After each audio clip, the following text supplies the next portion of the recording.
Assalamualaikum warahmatullahi wabarakatuh. Yang kami hormati Ibu Zidni Husnia Fahrunisa MAK selaku dosen pengampu mata kuliah kewirausahaan dan teman-teman yang berbahagia. Kami dari kelompok 1 yang beranggotakan Seviana Milarinjani NPM 018, Desi Isnaini Lela Sanah NPM 026, dan Trijatmiko NPM 079. Pada kesempatan kali ini, kami dari kelompok 1 akan mempresentasikan hasil diskusi kami mengenai strategi penetapan harga. Untuk pokok pembahasan materi, yaitu yang pertama, strategi dan taktik penetapan harga. Yang kedua, strategi dan metode penetapan harga untuk peritel. Yang ketiga, konsep penetapan harga untuk pabrikan. Yang keempat, strategi dan metode penetapan harga pada perusahaan jasa. Dan yang terakhir, dampak kredit terhadap penetapan harga. Perkenalkan, saya Seviana Milarinjani, NPM 018, akan menjelaskan materi yang pertama, yaitu strategi dan taktik penetapan harga. Penetapan harga selalu memainkan peran penting dalam keseluruhan strategi perusahaan. Kebijaksanaan penetapan harga harus sesuai dengan perencanaan pasar yang menyeluruh dan ciri yang ingin dibangunnya di pasar. Ada dua metode. Yang pertama, memperkenalkan produk baru. Wirausahawan sering khawatir ketika harus menetapkan harga produk baru karena mereka tidak memiliki contoh sebagai dasar bagi keputusan mereka. Jika harga produk terlalu tinggi, produk itu terancam gagal karena volume penjualannya rendah. Jika harganya terlalu rendah, penerimaan dari penjualan produk tersebut tidak akan mencukupi untuk menutup biaya. Ketika menetapkan harga produk baru, pemilik perusahaan harus berusaha memenuhi 3 tujuan. Yang pertama, buat agar produk itu dapat diterima. Kisaran harga yang dapat diterima untuk suatu produk baru sebagian bergantung pada posisi produk-produk sebagai berikut. Yang pertama, produk yang revolusioner. Merupakan produk yang begitu baru dan unik sehingga mengubah pasar yang ada. Kisaran harga yang dapat diterima untuk produk yang revolusioner cenderung luas. Tetapi perusahaan memperkenalkan produk semacam ini harus siap untuk berinvestasi mendidik pelanggan mengenai produk mereka. Yang kedua, yaitu produk yang evolusioner, menawarkan pembaruan dan perbaikan dari produk-produk yang telah ada. Kisaran harga yang dapat diterima untuk produk-produk ini tidaklah seluas kisaran harga untuk produk yang revolusioner. Perusahaan yang memperkenalkan produk evolusioner dengan banyak fitur baru, dengan harga yang terlalu rendah akan mulai perang harga. Yang ketiga, produk ikut-ikutan atau mitu produk. Seperti tersirat dari sebutannya, menawarkan berbagai fitur dasar yang sama seperti produk-produk yang telah ada di pasar. Kisaran harga yang dapat diterima untuk berbagai produk ini cukup sempit, dan banyak perusahaan yang memperkenalkan produk semacam ini mendapati perusahaan yang terperangkap dalam strategi ikut-ikutan yang sama atau hampir sama dengan strategi para pesaingnya. Tujuan yang kedua yaitu jaga pangsa pasar ketika persaingan meningkat. Jika produk baru berhasil, pesaing akan masuk ke pasar dan perusahaan kecil itu harus bekerja untuk memperluas atau paling tidak mempertahankan pangsa pasar. Harga produk harus secara terus-menerus ditinjau kembali terkait dengan teknik-teknik promosi dan periklanan yang membantu perusahaan untuk mempertahankan pangsa pasar yang memuaskan. Tujuan yang ketiga yaitu dapatkan laba. Menetapkan harga produk yang terlalu rendah adalah hal yang umum terjadi dan seringkali merupakan kesalahan fatal bagi perusahaan baru. Para wirausahawan akan tergoda untuk memberikan harga terlalu rendah untuk berbagai produk dan jasa mereka. Akan tetapi, dengan melakukan hal itu, harapan pelanggan akan berada dalam tingkat yang rendah juga, dan persepsi itu akan sulit untuk berubah. Wirausahawan memiliki 3 strategi dasar untuk memilih sejak kapan menetapkan harga produk baru, yaitu strategi harga penetrasi atau penetration, yang kedua strategi harga tinggi atau skimming, dan ketiga strategi meluncur mengikuti kurva permintaan. Metode yang kedua yaitu penetapan harga untuk barang dan jasa yang sudah mapan. Yang pertama ada penetapan harga tak bulat. Banyak manajer perusahaan kecil yang menggunakan teknik ini. Teknik psikologi seperti harga tak bulat ini dirancang untuk menarik minat pelanggan. Namun riset mengenai efektivitasnya masih menunjukkan hasil yang kurang konsisten. Beberapa studi menunjukkan bahwa teknik ini kurang berhasil, sedangkan studi lainnya menunjukkan adanya peningkatan penjualan yang signifikan. Yang kedua ada penetapan harga lini. Merupakan teknik yang sangat menyederhanakan fungsi penetapan harga dengan cara menentukan harga beberapa produk dalam satu lini produk dengan titik harga yang berbeda bergantung pada kualitas, fitur, dan biaya lainnya. Wirausahawan mengelompokkan barang-barang dagang mereka ke dalam beberapa rentang harga atau harga lini yang berbeda. Masing-masing kategori barang dagangan terdiri dari produk-produk yang serupa dalam tampilan, namun berbeda dalam kualitas, biaya, kinerja, dan ciri-ciri yang lainnya. Yang ketiga, penetapan harga pemimpin. Merupakan teknik di mana Paritel menurunkan harga normal, yaitu harga yang biasa dibayar oleh pelanggan untuk barang kebutuhan pokok dalam usaha menarik lebih banyak pelanggan. Perusahaan hanya menghasilkan sangat sedikit laba untuk tiap unit barang karena margin harga yang kecil. Tetapi pembelian dari barang lain oleh pelanggan sering mendorong kenaikan penjualan dan laba keseluruhan. Selanjutnya ada penetapan harga geografis. Perusahaan kecil yang penetapan harganya sangat dipengaruhi oleh biaya pengiriman kepada pelanggan karena melintas daerah yang luas, sering menerapkan salah satu teknik harga geografis. Jenis penetapan harga geografis adalah penetapan harga zona atau zone pricing, di mana perusahaan menjual barangnya pada harga yang berbeda untuk para pelanggan yang berada di wilayah yang berbeda. Selanjutnya ada penetapan harga opportunities. Ketika suatu produk atau jasa mengalami kelangkaan, pelanggan akan bersedia membayar lebih untuk produk yang mereka butuhkan. Beberapa perusahaan memanfaatkan situasi ini untuk memaksimalkan keuntungan jangka pendek mereka untuk melambungkan harga. Namun, penetapan harga opportunities dapat balik merugikan, karena pelanggan tahu bahwa harga tinggi yang tidak masuk akal itu berarti bahwa perusahaan telah memanfaatkan mereka. Selanjutnya ada potongan harga. Banyak manajer perusahaan kecil menggunakan strategi potongan harga, diskon atau markdown, pengurangan dari harga normal yang tercantum untuk menghabiskan barang, dagang lama, kadaluarsa, rusak, atau yang perputarannya lambat. Materi yang kedua, strategi dan metode penetapan harga untuk Paritel. Paritel harus mengubah strategi harga agar memberi penekanan lebih pada nilai. Hubungan nilai atau harga ini memungkinkan berbagai variasi praktik penetapan harga dan pemasaran yang amat kreatif. Yang pertama ada markup. Selisih antara biaya produk atau jasa dengan harga jualnya disebut sebagai markup atau markon. Markup dapat dinyatakan dalam dolar sebagai persentase terhadap biaya atau harga jual. Rumus markup dolar yaitu harga retail dikurangi biaya barang dagang. Sedangkan persentase markup atau terhadap harga retail, markup dolar dibagi harga retail. Sedangkan persentase markup terhadap biaya adalah markup dolar dibagi biaya unit. Misalnya, jika harga sepotong kemeja pria adalah $15 dan pemilik perusahaan merencanakan untuk menjualnya dengan harga $25, markupnya akan menjadi markup dolar sama dengan $25 dikurangi $15 sama dengan $10. Sedangkan presentasi markup terhadap harga retail adalah $10 dibagi $25 yaitu 40%, sedangkan presentasi markup terhadap biaya yaitu $10 dibagi $15 sama dengan 66,67%. Perhatikan bahwa biaya barang dagang yang digunakan dalam perhitungan markup tidak hanya mencakup harga perdagangan besar untuk barang tersebut, tetapi juga biaya tambahan lain yang terjadi, misalkan beban biaya penjualan atau transportasi di pihak Paritel dan laba dikurangi berbagai macam potongan kuantitas tunai yang ditawarkan pedagang besar. Markup awal merupakan markup rata-rata yang diperlukan pada sebuah barang dagang untuk menutup semua biaya barang itu, pengeluaran tambahan, dan perolehan laba yang wajar. Markup dolar awal sama dengan biaya operasi ditambah potongan ditambah laba dibagi dengan penjualan bersih ditambah potongan. Yang kedua ada penetapan harga dengan mengikuti harga pemimpin. Beberapa perusahaan kecil tidak berusaha untuk menjadi penentu harga di wilayah geografisnya dan hanya mengikuti harga yang telah ditetapkan oleh pesaingnya.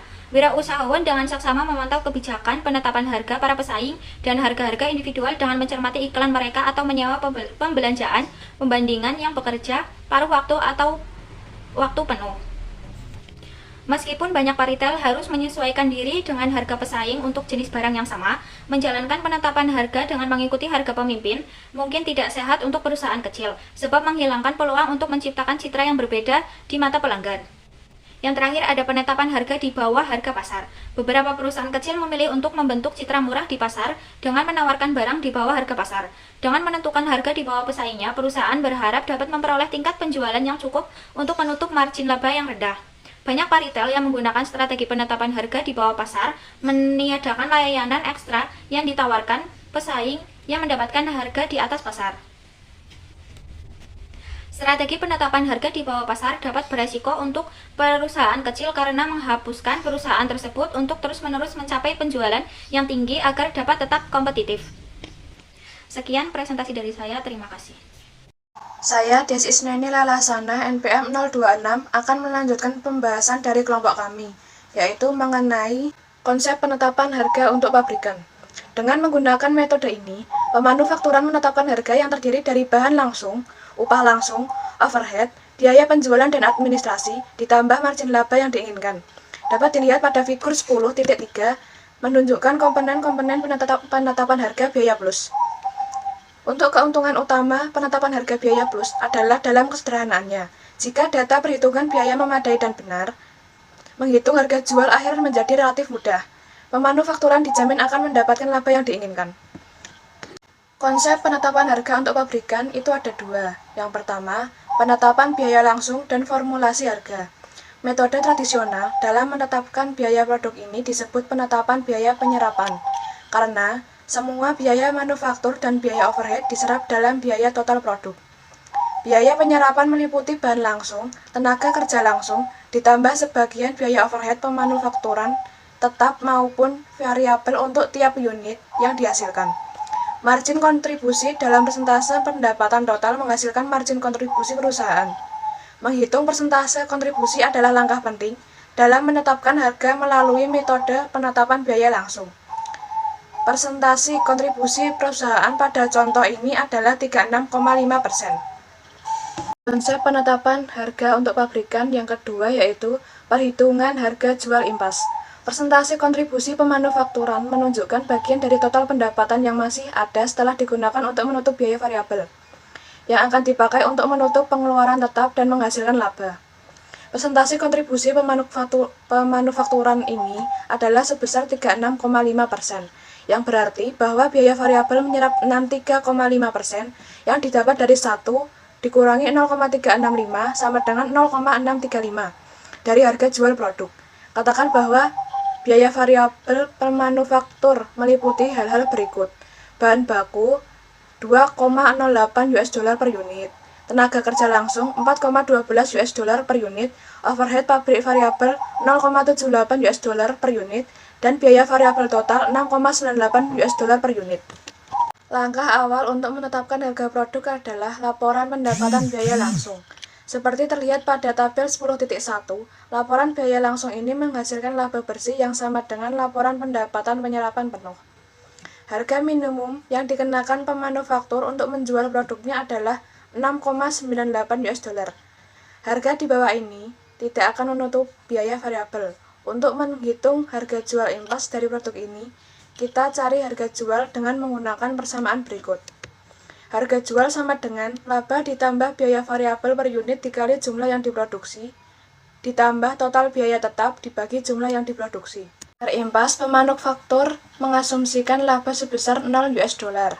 Andaikan rencananya adalah menghasilkan 50.000 unit produk dan biaya tetapnya akan menjadi sebesar 110.000 US dollar. Harga jual impas adalah sebagai berikut. Harga jual impas sama dengan 0 US dollar ditambah 6,98 US dollar per unit dikali 50.000 unit ditambah 110.000 US dollar dibagi 50.000 unit sama dengan 459.000 US dollar dibagi 50.000 unit yang ketemunya 9,18 US dollar per unit. Jadi ada 2,20 US dollar yang didapat dari 9,18 US dollar per unit dikurangi 6,98 US dollar per unit dari harga impas 9,18 US dollar merupakan kontribusi untuk menutup biaya produksi tetap. Akan tetapi, misalkan pemanufaktur ingin menghasilkan laba sebesar 50.000 US dollar, maka harga jualnya adalah sebagai berikut. Harga jual sama dengan 50.000 US dollar ditambah 6,98 US dollar per unit dikali 50.000 unit ditambah 110.000 US dollar dibagi 50.000 unit sama dengan 509.000 US dollar dibagi 50.000 unit yang ketemu 10,18 US dollar per unit. Harga di atas 9,18 US dollar akan menghasilkan laba, meskipun lebih rendah dari yang diinginkan. Dalam jangka pendek, perusahaan dapat menjual produk dengan harga di bawah 9,18 US dollar. Jika faktor persaingan mengharuskan demikian, tetapi tidak di bawah 6,98 US dollar, sebab hal itu akan tidak mampu untuk menutup biaya variabel produksi. Harga jual setidaknya harus sama dengan biaya variabel per unit untuk menghasilkan produk. Harga di atas ini memberi kontribusi untuk menutup biaya tetap, dan sekaligus menghasilkan laba yang layak. Dalam jangka panjang, agar dapat bertahan perusahaan tidak dapat menjual di bawah biaya tetap. Jadi, harga jual harus menutupi biaya produksi total, baik biaya tetap maupun variabel, dan menghasilkan laba yang layak.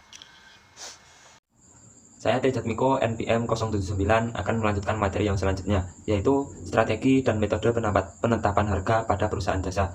Untuk menetapkan harga yang layak sembari menghasilkan laba, pemilik perusahaan kecil harus tahu besarnya biaya bahan, biaya tenaga kerja langsung, dan biaya overhead per unit yang dikeluarkan untuk menyediakan jasa. Dengan menggunakan data biaya dan margin laba yang diinginkan, pemilik perusahaan jasa kecil dapat menentukan harga yang sesuai untuk jasa yang disediakannya. Contoh sederhana untuk menetapkan harga jasa, yaitu bisa kita temui di Repair TV, Net TV. Repair Shop menggunakan metode penetapan biaya langsung untuk mempersiapkan laporan pendapatan yang akan digunakannya untuk menjalankan program kendali manajemennya. Lihatlah tabel 10.2. Harga per jam sama dengan biaya total per jam produktif kali 1/1 dikurangi target laba bersih sebagai persentase penjualan, sama dengan $13,44 kali 1,219, sama dengan $16,38 per jam. Harga sebesar $16,38 per jam akan mampu menutup biaya-biaya yang dikeluarkan net dan menghasilkan barang yang diinginkan. Pemilik jasa yang bijaksana ini menghitung biaya per jam produksi secara berkala dalam 1 tahun. Meningkatnya biaya tenaga kerja dan harga-harga bahan mengharuskan perusahaan jasa lebih sering menghitung ulang penetapan harga jasanya. Seperti pada kasus peritel dan manufaktur, Net mesti mengevaluasi kebijakan penetapan harga dari para pesaingnya dan memutuskan harganya sendiri agar sesuai dengan citra perusahaannya. Tentu saja, harga $16,38 per jam mengandaikan bahwa setiap pekerjaan memerlukan bahan dengan jumlah sama. Jika pengandaian ini tidak valid, Net harus menghitung kembali harga per jam tanpa memasukkan biaya bahan baku.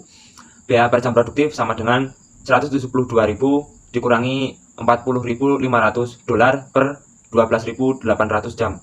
Hasilnya $10,27 per jam. Dengan menambahkan laba bersih yang diinginkan sebesar 18% dari penjualan, dihasilkanlah harga per jam sama dengan $10,27 per jam dikali 1/1 dikurangi 0,18 sama dengan 10,27 per jam dikali 1,129. Hasilnya maka adalah $12,52 per jam. Pada kondisi ini, Net akan menarik biaya sebesar $12,52 per jam ditambah biaya bahan aktual yang digunakan untuk makruh harga dari biaya bahan. Pekerjaan reparasi yang memerlukan waktu 4 jam untuk mengerjakannya akan mempunyai harga sebagai berikut. Biaya jasa 4 jam kali $12,52 per jam sama dengan $50,8. Biaya bahan $21. Markup pada bahan 20%, $4,2. Harga total $75,28. Net memperkirakan bahwa ia dan karyawannya menggunakan sekitar 12.800 jam untuk menyediakan jasa reparasi televisi yang aktual. Maka biaya total per jam produktif Net TV Repair Shop adalah $172.000 dibagi 12.800 jam, maka hasilnya adalah $13,44 per jam.